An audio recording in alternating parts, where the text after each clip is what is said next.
CGTN, China Global Television Network.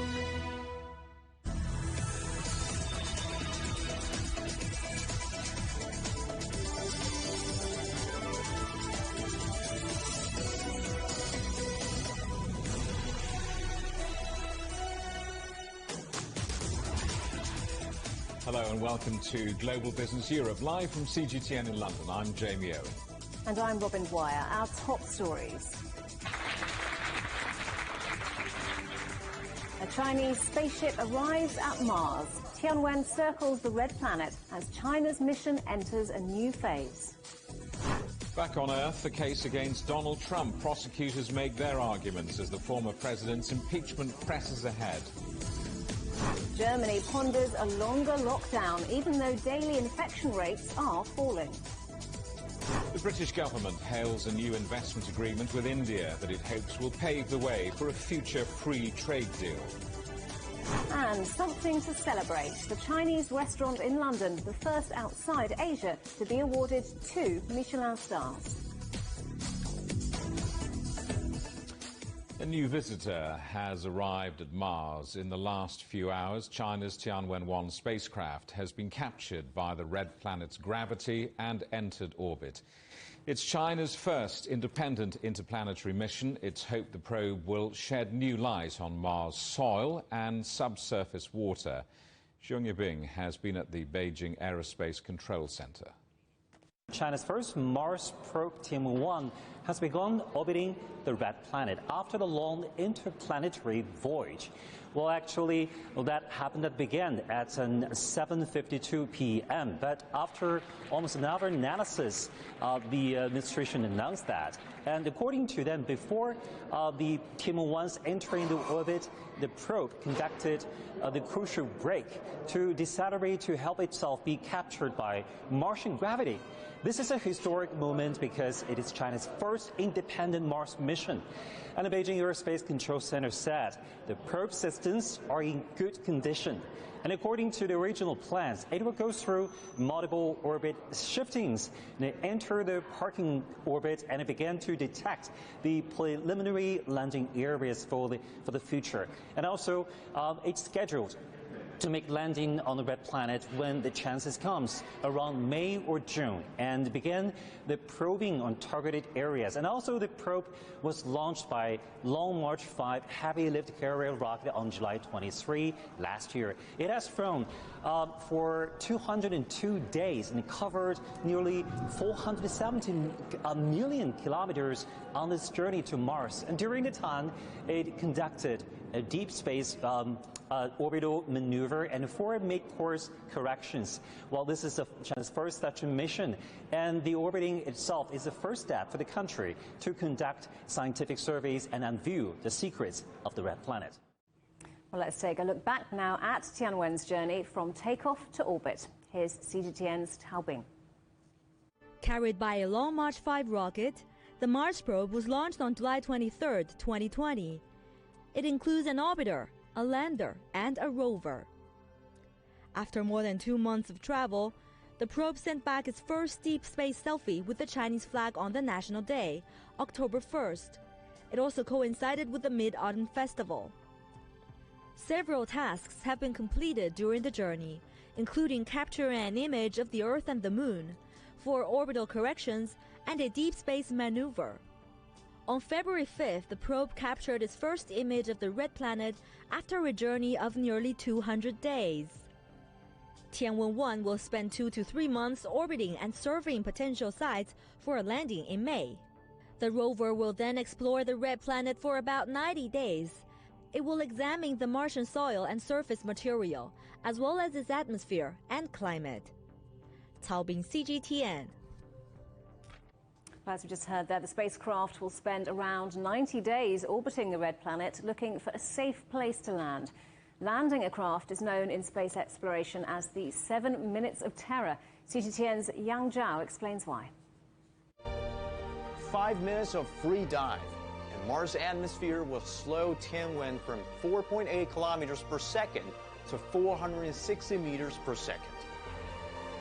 Then it deploys its parachute to further slow it down to 100 meters per second in less than 2 minutes. Then it will inject the bulky heat shield, but it'll still be too heavy to reach a safe landing speed. So it needs to activate its small rocket engines. They will further slow it down until the lander can hover at about 100 meters above the ground before a nice, gentle touchdown. If everything goes well, about a week later, China's rover will take its first steps on Mars. Well, James Head is Professor of Planetary Geosciences at Brown University. He joins us now from Cape Cod in Massachusetts. James, what's the significance of this particular mission? Well, Jamie, as you know, this is a really amazing mission because the big question about Mars is, what is the origin of life? We all want to know how we originated, and nobody knows. And it's thought that Mars might be a laboratory for the study of life, and so Tianwen-1 will be going to a very special place on the surface, generally an area that used to be potentially an ocean. And so it is really important for fundamental knowledge about not just Mars, but about our own very origins. It's a busy month on Mars, isn't it, with 3 missions expected to reach the red planet. Why are they all arriving at once? Well, it has to do with how you get there, as usual. So basically, you have to launch at a certain time in order to intersect Mars. That happens only about every 2 years, and so everyone generally launches at about the same window, so to speak. It's called a launch window. There's some time, maybe a month or so, that you can do that. And so United Arab Emirates Hope, and of course Tianwen-1, as well as the NASA Mars Perseverance rover, also launched in the same window. So United Arab Emirates Hope just went into orbit yesterday. Very exciting, successful orbit of Tianwen-1. And then, of course, on the 18th of February, NASA's Mars Perseverance rover will land in Jezero Crater. And obviously there's huge national prestige wrapped up in each of these extraordinary adventures, but I wonder how much international cooperation there is between these very separate teams. It's a very good question, Jamie, and of course the whole key here is that this is exploration. It's not just a demonstration of national capabilities, which is really important, but it's also done for the scientific community, and not just of each country, but for the planet as a whole. So, for example, the United Arab Emirates mission is exploring the atmosphere. The Perseverance mission of NASA will explore an ancient lake deposit, and the Tianwen-1 Chinese mission will explore the floor of an ancient ocean. These are very complementary. Each one is an incredible opportunity in itself, and together they really formulate a fundamental attack on these basic scientific questions. So international scientific cooperation is really exciting and at a high level with these 3 missions. Last time we talked, we were discussing the Chang'e 5 lunar mission, the moon mission. I wonder how that relates to this mission, Tianwen-1. You know, it's really fascinating because the extremely successful Chang'e 5 mission, returning samples from the moon, was really a dress rehearsal for what we all want to do, which is to return samples from Mars. Both China and the United States and ESA are planning missions to return rocks from Mars, and it's so important to get these rocks back in the laboratory so we can make detailed measurements that are impossible to make from remote points of view, from observations from orbit on the surface of Mars. So really the beautiful demonstration of this by China, I mean, basically you launch, you go to the moon, you go into lunar orbit, you land on the surface, you collect samples, you go back into lunar orbit, you rendezvous with the orbiter, you exchange the samples, and then you bring them back successfully to the Earth. These are all not only demonstrations of what we want to do for Mars, so China provided a dress rehearsal for everyone, but it also is really everything you want to do when you send humans to the moon. So China will be sending humans to the moon in the not too distant future, and that's a really great dress rehearsal for human exploration of the moon as well. So it's all very exciting. James, lovely to talk to you, and I'm sure we'll speak again in coming days. But for the moment, Professor James Head in Massachusetts, thank you very much. Thank you. So could humans live on Mars? Our science and tech sister program, RAISER, has been looking at the potential for living on the red planet, including everything from housing to food to the rockets that might take us there. To see the documentary, go to YouTube and our website at europe.cgtn.com. And remember, CGTN is available to watch free on all of the major digital platforms, on smart TV or via the internet on Roku, Apple TV, Amazon Fire and Android TV. You can also find us on YouTube and Dailymotion, as well as cgtn.com and on the CGTN app. US lawmakers have voted to press ahead with the impeachment of Donald Trump. The Senate has been hearing the opening legal arguments and reliving the moment a mob allegedly incited by Donald Trump besieged the US Capitol building. Owen Fairclough reports. The Senate of the United States is sitting for the trial of the article of impeachment exhibited by the House of Representatives against Donald John Trump, former President of the United States. An unprecedented moment. No US president, current or former, has ever been tried by the Senate twice. Just over a month ago, I stood in this exact spot, surrounded by thousands of Trump's most fervent supporters, cheering on the hundreds who stormed the US Congress. An insurrection that ended with 5 deaths. And now those lawmakers inside the Capitol who feared for their lives are trying Trump for inciting a mob at a rally outside the White House, where he urged them to fight like hell to overturn the results of a legitimate election that he lost, but claims was rigged. Senators now trying Trump in the same room where they fled the advancing mob had to relive their ordeal. For Democrats leading the prosecution, the Constitution was framed so that Trump can't escape impeachment just because he's left office. That's one specific reason the impeachment, conviction, and disqualification powers exist. To protect us against presidents who try to overrun the power of the people in their elections and replace the rule of law with the rule of mobs.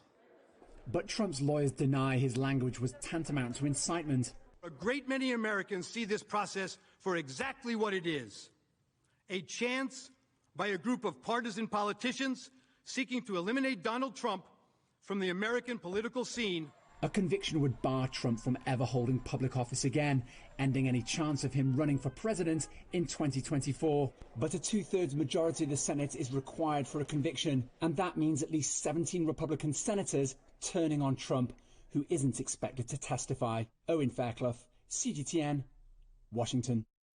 A surge in demand for goods from lockdown consumers sparked a jump in shipping, boosting profits for the Danish freight giant Maersk. But the company has given more cautious guidance for this year, prompting an 8% drop in its share price. Maersk expects global container trade to rise 3 to 5% in 2021, after declining by 2%. China's factory prices have risen for the first time in a year. Rising demand from consumers at home is behind the 0.3% increase. Manufacturers can now charge more for their products for the first time since the pandemic began. China's consumer prices have seemingly slipped into deflation territory, but this figure is somewhat distorted by the timing of the Lunar New Year holiday. Heineken is cutting nearly 10% of its workforce after a sharp drop in sales due to the pandemic. 8,000 jobs are to be lost, some of them at head office in Amsterdam. The company chief executive said 2020 had been a year of unprecedented disruption, with bars closed across the world. There's even been a ban on alcohol in some countries. The German industrial giant ThyssenKrupp could sell its steel division after it posted an operating profit for the first time in 4 years. It made $24 million in the first quarter, compared with a loss of $190 million a year earlier. It's already had a bid from the UK firm Liberty Steel, which, if accepted, could stop 3,000 jobs being cut. You're watching CGTN. Still ahead. A big fine or a long jail sentence. The row grows over the UK's tough approach to travellers entering the country.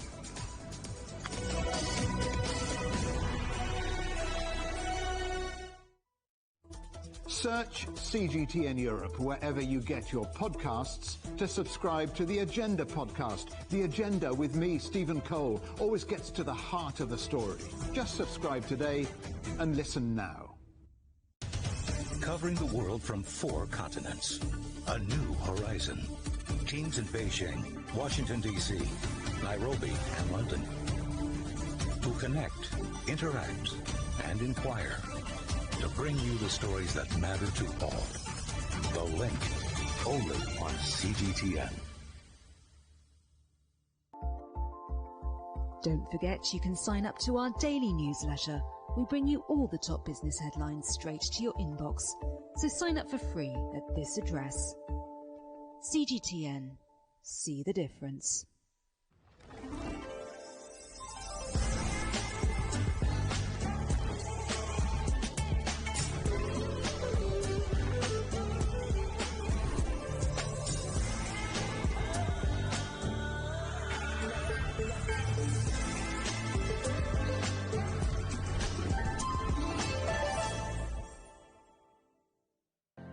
Mari, what would you say is a good question?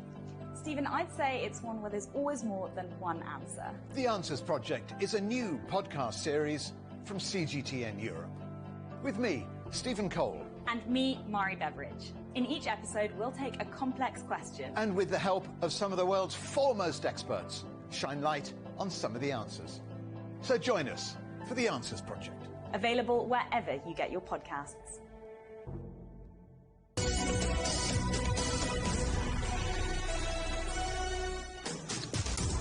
Hello, welcome back to Global Business Europe. 10 years, the jail sentence those travelling to the UK could face for lying about their movements. Criticism has not been in short supply since this announcement, but Prime Minister Boris Johnson has robustly defended his plan.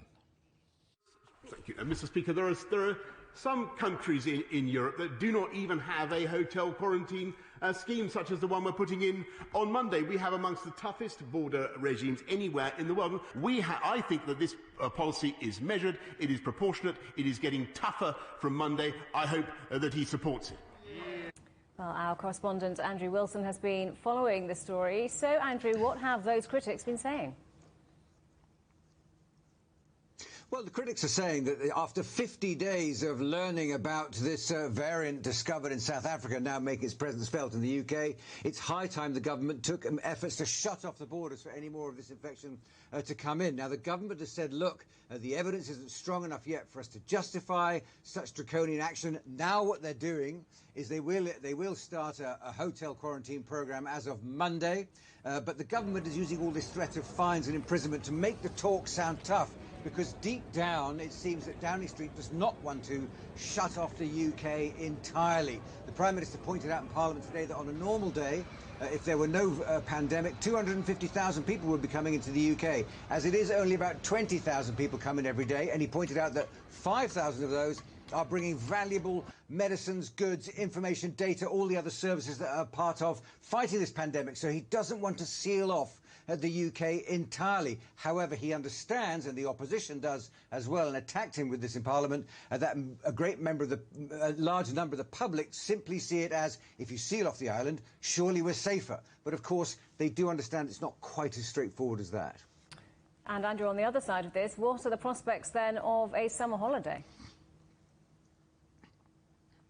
Well, this is a point as well that people have been discussing within the Tory party, within the government's political party, but also in the newspapers and across dinner tables around and on telephones around the UK, which is, when will the lockdown lift? We've been locked down for quite some time now. What are our chances? Now, that question was put to Grant Shapps, the Secretary of State for Transport today, and he said, I wouldn't go booking a summer holiday, either abroad or at home just yet, if I were you. Now, that's sent shockwaves through the British community, a large number of whom have done exactly that. A lot of holiday companies are reporting high levels of bookings. Holiday cottages and staycations in the UK, as well as abroad, are getting a lot of interest from the UK public, factoring in, they think, the good chance of lockdown will be lifted before the summer holidays. The government doesn't want them just to jump just yet. And also, of course, remember those scenes from last summer when UK beaches were packed with people, and many people think that that perhaps was a time where a second wave was starting to be fostered by people being too close together. So caution being thrown out there,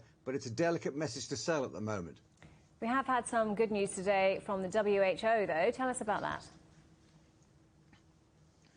Oh, well, that's interesting. The WHO had a press conference today from their committee, their strategic advisory group named SAGE, the same as the UK's advisory group. And the head of that, Dr. Alejandro Cravioto, made it clear that as far as WHO is concerned, the Oxford AstraZeneca virus is safe and efficacious to be used for everyone over the aged 18. And people asked him, well, what about over 65s? And he said, yes, even over 65s. That's all perfectly safe as far as we're concerned. Now, given the criticisms that came from France a couple of weeks ago and other suspicions that the Oxford AstraZeneca virus is not as efficacious as people thought, and also that it might struggle against new variants, particularly the ones spotted in South Africa, some countries have taken it off their list of vaccines. The WHO, which is completely in agreement with the British medical authorities, is if a vaccine is safe, take it. It's not just about personal protection, it's about making life harder for the virus. So they really want to keep this momentum of national and international uptake on the vaccines as much as possible. This announcement with the WHO will probably go some way to allaying a lot of fears from governments that were starting to put the Oxford AstraZeneca virus on a shelf and turn their attention to other vaccines which are harder to get hold of, to be honest. Andrew, good to talk to you. Andrew Wilson there in Oxford. 6 weeks since Britain left the EU, the country's fishing industry is still trying to navigate the rather choppy waters of new rules and red tape. An EU ban on live shellfish imports has been described as unjustified by the UK Environment Secretary. Already struggling with the transition, things have only been made worse by lockdown. John Beaver explains. The stormy waters cliché has never been more apt. In a harbour littered with cruise liners discarded by a pandemic, there may be little these fishing boats can do about the elements or the coronavirus, but the Brexit storm is entirely man-made. Dave Markham runs a company that catches, processes and sells crabs from southwest England. The demand is global. Asia is hugely important to them. But closer to home, the challenges of just getting the product across the English Channel are growing. Frozen groupage has been really difficult, so it only opened up a week or so ago really for us to get anything out frozen. Prices have gone up, that's probably the biggest issue. There's no tariffs, but we do have huge costs for the paperwork this side, but also dealing with the paperwork the other side as well. More red tape also means more delays. When it comes to seafood shipments, time is a luxury that few can afford. Since Brexit, one lorry load of fresh fish heading for Europe might need more than 50 bits of paperwork. One mistake, one oversight, or one problem at the border, and the entire shipment could be worthless. In the worst case scenarios, fresh fish has been left to rot. Selling more domestically is one way of avoiding the added problems of European trade. But despite a national dish of fish and chips, the UK is one of the smallest seafood consumers per capita in the developed world. For fishmongers like Dan Stern, they'd like to see more people eating locally caught produce. We've all got used to cheap chicken and cheap salmon, so when it comes to protein, people aren't really willing to spend the money for wild fish that a fisherman has risked their lives to go out to sea to get. It's a difficult job, you don't always land, there's a lot of costs involved. So they have to appreciate it's not the same as just putting a cow in a field. You know, fish is a different product. The UK government has launched a $30 million compensation scheme to help fishermen who've lost out during the Brexit transition period. It's also pledged to continue supporting a proud industry that's facing some of its biggest challenges. John Beaver, CGTN, Brixham. Since the UK has formally left the European Union, trading ties with partners across the world have been in sharp focus. Now, a new trade and investment pact has been signed between Britain and India, which will see the creation of 1,500 new high-skilled jobs in the UK. Here's Juliet Mann. Juliet. Thanks, Robin. Yes, that's right. India says UK International Trade Secretary Liz Truss, after a 5-day trip there, is one of the economic powerhouses of the present and the future. And that creates opportunities for British businesses. India is the UK's 6th largest non-EU trading partner, supporting 500,000 jobs. Now, it's a relationship worth $32 billion. London's Square Mile is already home to more than 15 Indian financial firms, plus the UK is the world's largest market for rupee-denominated masala bonds and the leading offshore centre for rupee trading. Well, now Britain has signed funding deals with Mumbai-based Tata Consultancy Services, and that will secure 1,500 new jobs in the UK, and with pharmaceutical company Wockhardt, that creates 40 new jobs in North Wales. Now, Truss also secured an enhanced trade partnership, or an ETP, with India to form a sort of roadmap to a more comprehensive free trade deal in the future.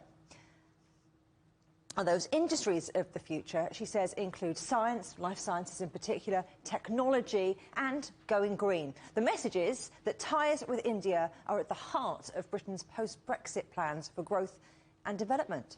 Well, Vijay Goel is a former chair of the Associated Chambers of Commerce and Industry of India in the UK. Thanks ever so much for joining us. Good to see you. Do you think that this trade and investment deal goes far enough? So certainly, you know, as you can see, the history of India and UK started the trade in year 1600, when Elizabeth first granted a newly royal charter by sending a precious gift to Mughal Emperor, Akbar. And at that time, India's GDP was roughly 25% in the whole world. And when the Britishers left, it came down to 4%. So history starts from there. But now, if you talk about in present scenario, in 2019, the bilateral trade in goods and services between the two countries were roughly $15.7 billion. And it is increasingly important, very important, and increasingly every year. The UK service export to India have grown 7% between 2013 and 2018. And yet India continued to enjoy a trade surplus with UK.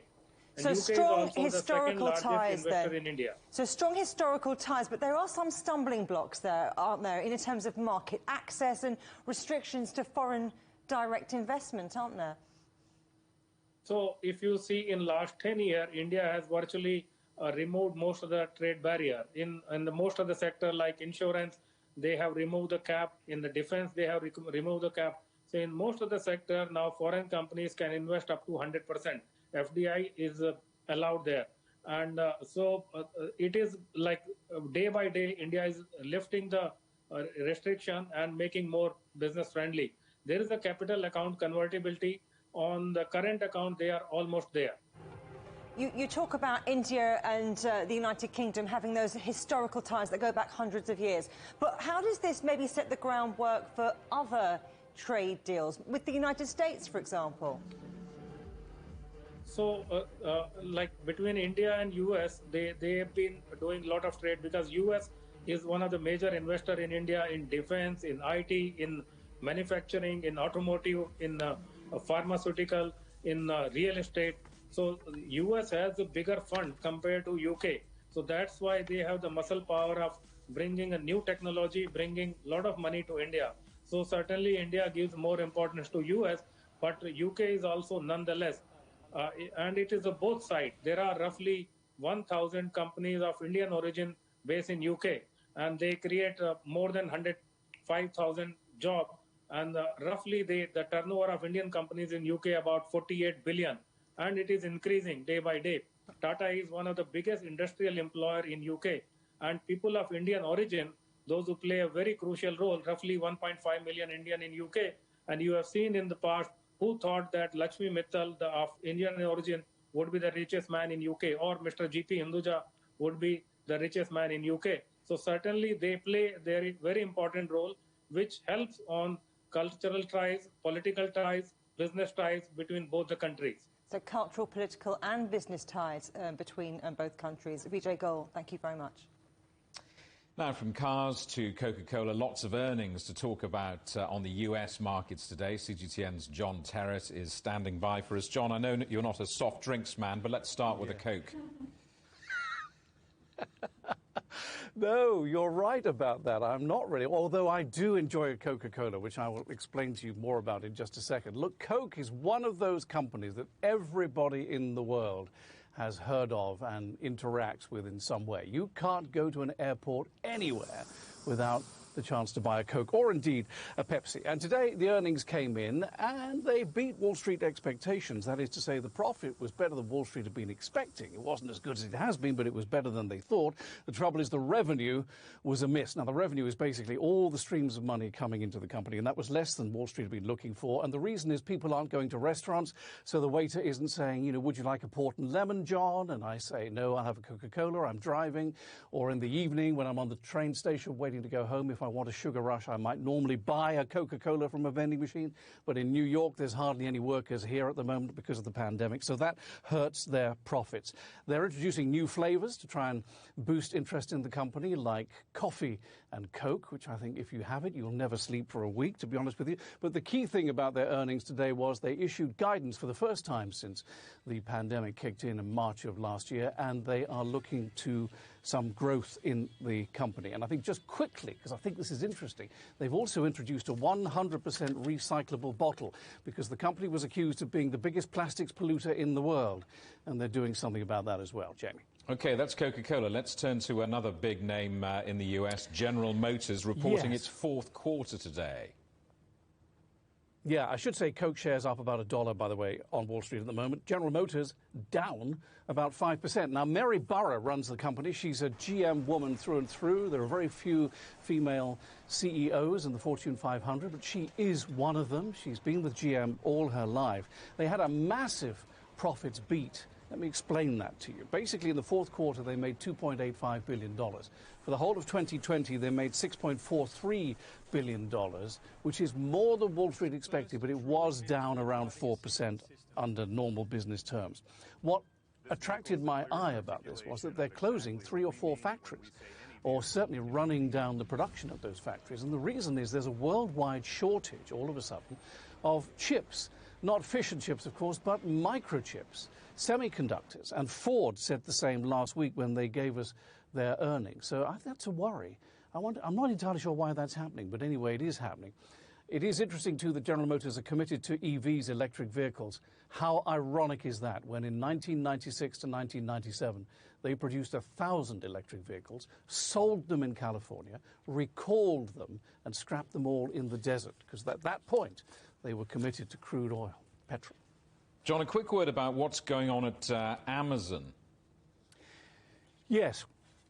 This is a big story here. Everyone's talking about this. Now, Amazon shares are down around 1% at the moment, and it comes as Jeff Bezos, who's the CEO and the founder of the company back in 1994-95, he's stepping aside to become the executive chairman. Andy Jassy is going to take over from the AWS, which is their cloud division.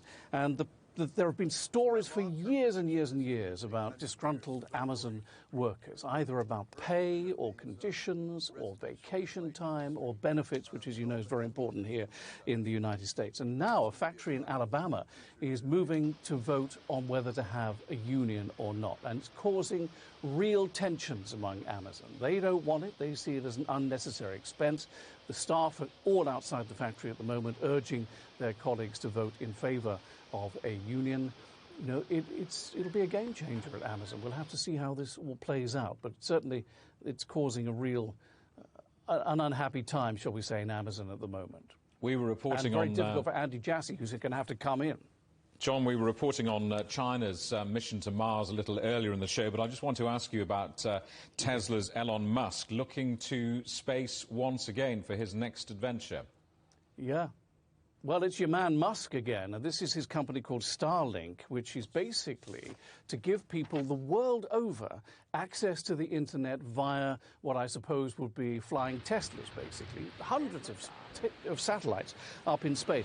The news is that he's now announcing a pre-order for $99, which can be cancelled at any time. And it's such a long way from the balloons over Africa idea or the balloons over the Midwest idea here in America, which Google and Alphabet, its parent company, scrapped only a couple of weeks ago when they were going to fly balloons and beam internet down to people in the United States. There's about 3% of Americans are still on dial-up. Well, that idea is gone.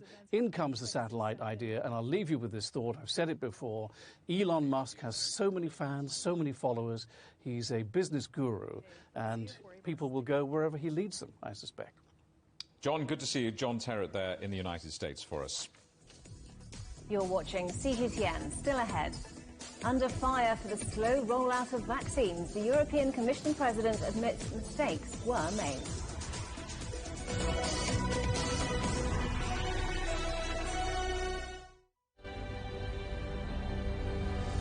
Patient after patient after patient. They take a long time to get better. They're the sickest patients we've ever seen. It's a race against time because we can all see the threat that our NHS faces, the pressure it's under. We're dealing with something we knew very little about. Europe's first 2 epicentres in February have received their first dose of the Pfizer-BioNTech vaccine. Another day, another grim milestone for the UK in its fight against COVID-19. 100,000 people have now lost their lives after contracting the virus.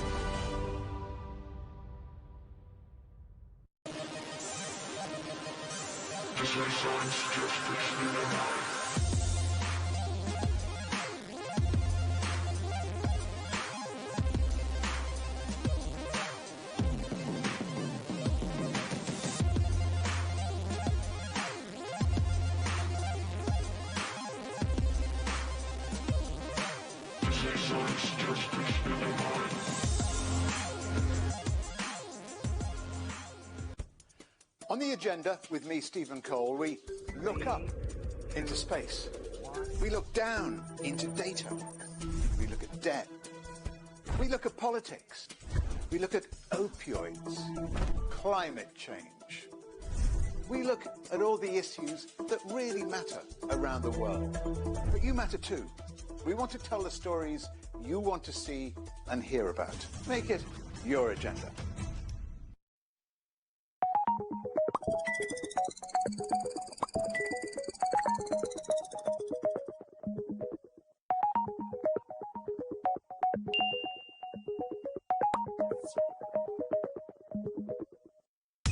Roger, you loud, clear. We can try out the wild and crazy ideas. Nothing can stop an idea whose time is coming. This idea is coming. I actually feel quite comfortable in isolation. We should all be very basic when we try to save the world.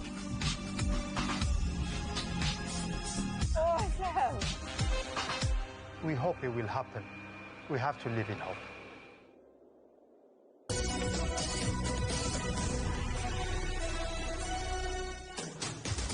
Hello, welcome back to Global Business Europe with Jamie Owen and Robin Dwyer. Our top stories. A Chinese spaceship arrives at Mars. Tianwen circles the red planet as China's space mission enters a new phase.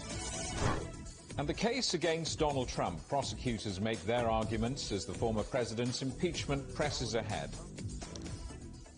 The European Commission President has admitted mistakes were made in the EU's threat to override parts of the Brexit withdrawal agreement in its quest to curb the shipment of COVID-19 vaccines to the UK. But this did little to placate angry lawmakers who blame Ursula von der Leyen for the EU's slow vaccine rollout. Tony Waterman reports from Brussels. Livid EU lawmakers finally got their chance to grill Commission Chief Ursula von der Leyen, who hadn't been seen in public for 2 weeks. Some questioned whether Brussels' vaccine strategy was a strategy at all. This chaos, to call it a strategy, is a real ploy indeed. Others vented frustration over the slow pace of immunization, especially when compared to the US and UK. Only 3% of our population is vaccinated. How on earth do we want to champion COVAX if we can't even get our own population vaccinated? Still, others criticized a lack of transparency, especially in deals with vaccine makers, who eagerly accepted billions of dollars in taxpayer money to develop the jabs, only to play coy on releasing the full details of the contracts. All the information of real importance, such as price, the timetable of deliveries and the details of the liability causes, have been blacked out. In her opening remarks, von der Leyen admitted the bloc's immunization program wasn't exactly up to standard, saying vaccine authorization was too late and Brussels was overly optimistic on mass production.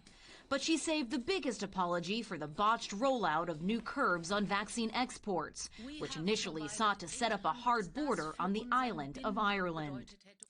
The bottom line is that mistakes were made in the process leading up to the decision. And I deeply regret that. But in the end, we got it right. And I can reassure you that my Commission will do its utmost to protect the peace of Northern Ireland. But overall, von der Leyen defended Brussels' strategy, saying if the rich nations had been left to procure their own doses, the bloc's poorer member states would have been left empty-handed, jeopardizing the union's very existence. She also pledged more transparency going forward. While Wednesday's therapy session allowed lawmakers to vent their frustrations, it's likely to have little to no impact on the actual pace of immunization across the bloc. Vaccine deliveries are only expected to pick up pace in the second quarter. Yet despite this reality, von der Leyen said Brussels' goal of immunizing 70% of the adult population by the end of summer is still possible, which left her biggest critics questioning if once again Brussels is setting expectations too high. Tony Waterman, CGTN, Brussels. Well, one EU country, Hungary, has turned to China to supply vaccines. It comes as 3 Chinese companies have submitted applications to join COVAX, the global COVID-19 vaccine distribution scheme. One of them is Sinovac, which was just recently given conditional approval for their vaccine by China's drug regulator.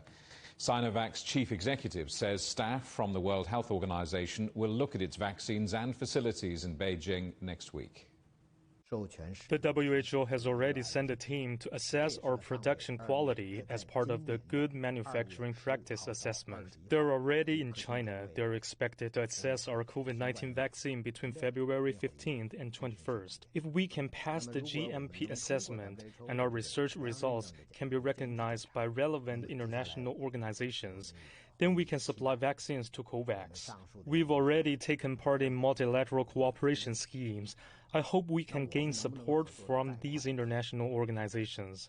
Can cooperative agreements move faster? Can rules be made to suit countries' needs for vaccines and pandemic control? This is something that deserves consideration and quick change.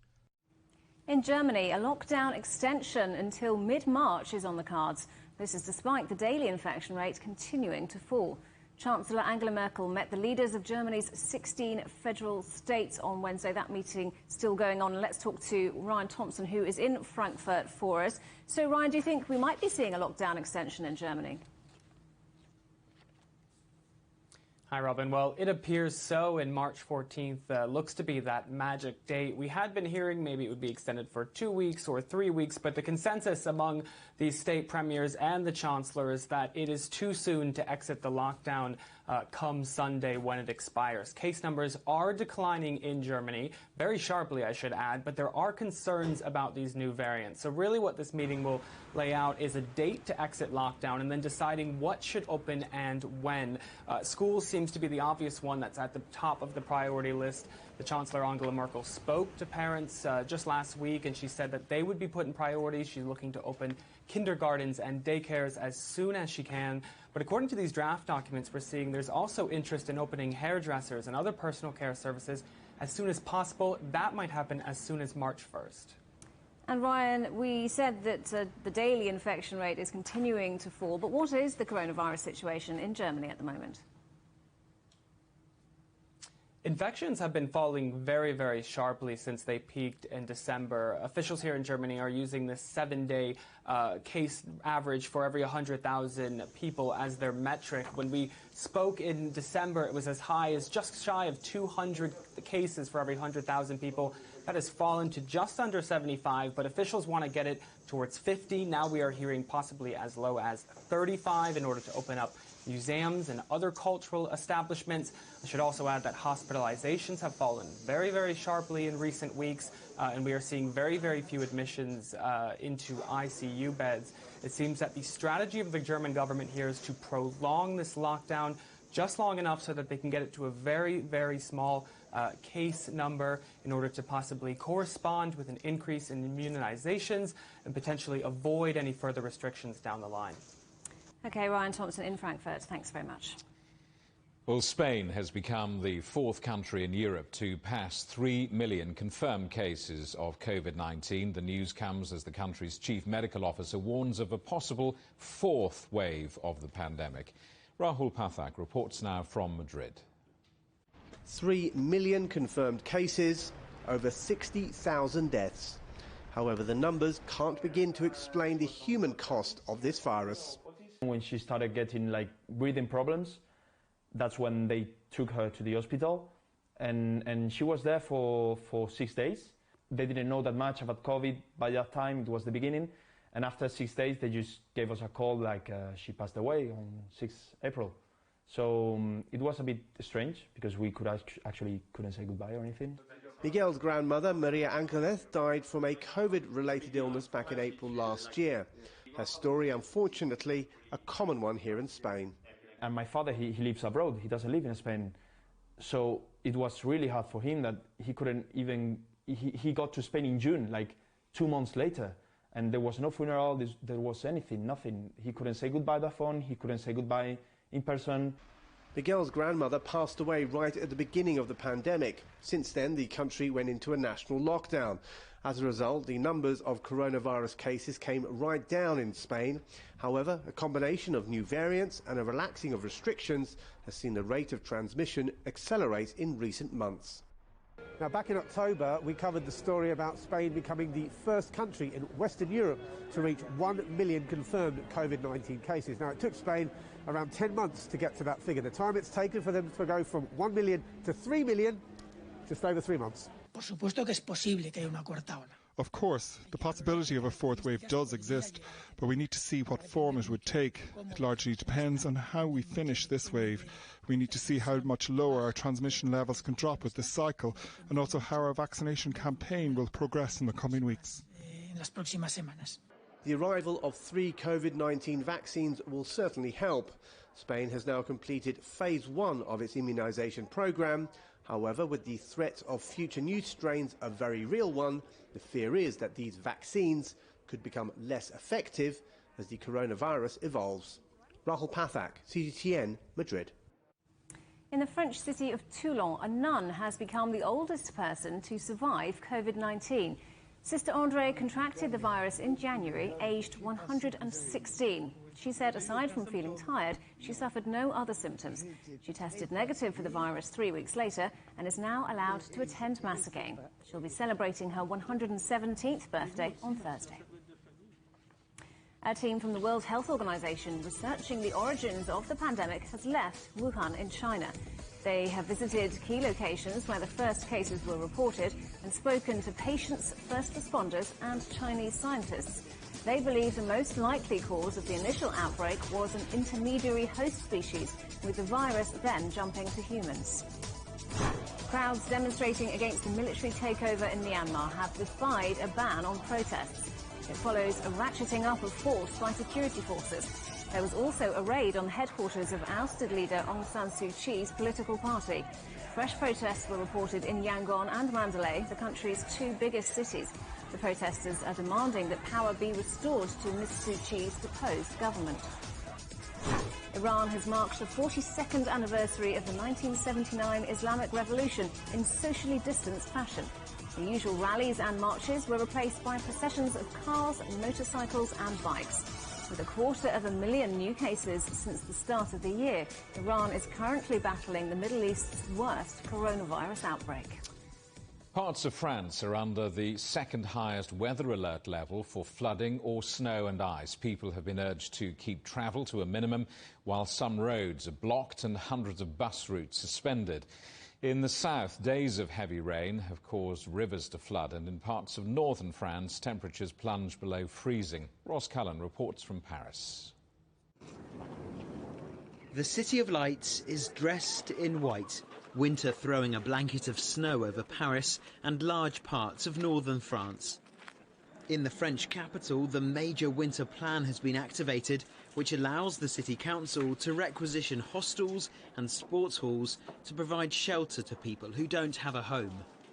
Temperatures have been well below freezing for several days now, with the western region of Brittany seeing rare snowfall and the city of Lille hitting an overnight low of close to -20 degrees Celsius. While the north has been hit by snow, in southern France, flooding is the issue. Villages cut off and roads only navigable by boat. It hurts. We're suffering. We have to endure, but it really hurts. I've got 1.5 meters of water inside my house. People have had to wait for the emergency services as winter rains have caused rivers to overflow. I'm very scared for days now. I called the fire brigade because I had no solution. I can go out on my own, but it's my husband. He's very disabled, you see. This is the famous Alexander III Bridge in Paris, with its normal river flow last month. And this is the bridge now. After sustained heavy rains further upstream, the River Seine has burst its banks. The Zouave statue in Paris, a famous sculpture of a Crimean war soldier. Parisians use it to mark the level of the river. Anything above his ankles will shut the riverside paths. When his knees get wet, the river is closed to traffic. And if the water reaches his shoulders, tradition says the city will flood. Ross Cullen, CGTN, Paris. You're watching CGTN, still ahead. Not going home. It's a spring festival like no other as millions of Chinese migrant workers decide to stay put.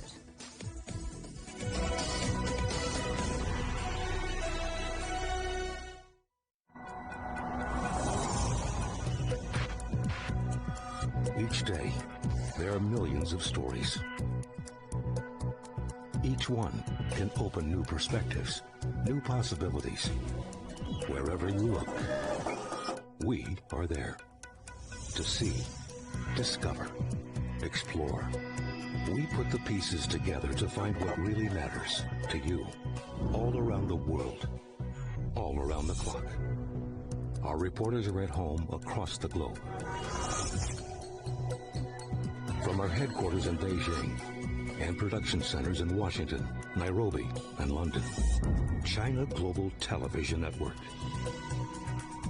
Stories from across the globe, reaching people across the globe. CGTN. See the difference.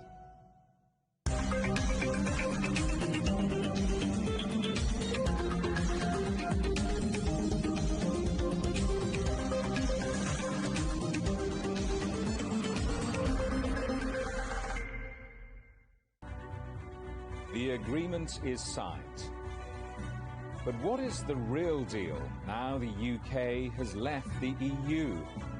For trade, for business, for the city, for ordinary people.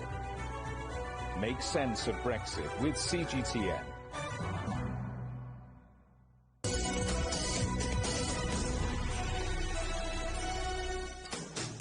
Hello, welcome back to Global Business Europe. Chinese people all around the world are getting ready to celebrate the Lunar New Year, the Year of the Ox. The change of the Chinese zodiac is usually a time for family reunions. But this will be a year like no other as millions of people decide to stay where they work and cancel their travel plans. Sun Lan reports. The Chinese New Year is just around the corner.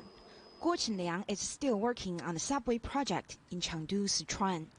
He comes from Gansu province, hundreds of kilometers to the north, and this will be the first time he spends this important holiday away from home. I feel a bit of sense of loss because I can't be with my parents and my child. I hope I can go back home as soon as possible to see them when the pandemic is completely controlled. Guo is among some 200 other workers from various provinces who will remain at the site, including his wife. The company is offering big incentives for them to stay. They'll get 9 times their normal pay for working during the holiday. And the canteen will prepare special dishes from their hometowns to ease their homesickness. In their living quarters, they have already put up some decorations to mark the occasion. I'm satisfied with what the company has done for us to make us feel warm. It will be the first time I've celebrated Spring Festival with so many people. I'm really looking forward to it. Guo and his wife have a video chat with their daughter of only 2.5 years old every day, a common practice the workers use to keep in touch with their family.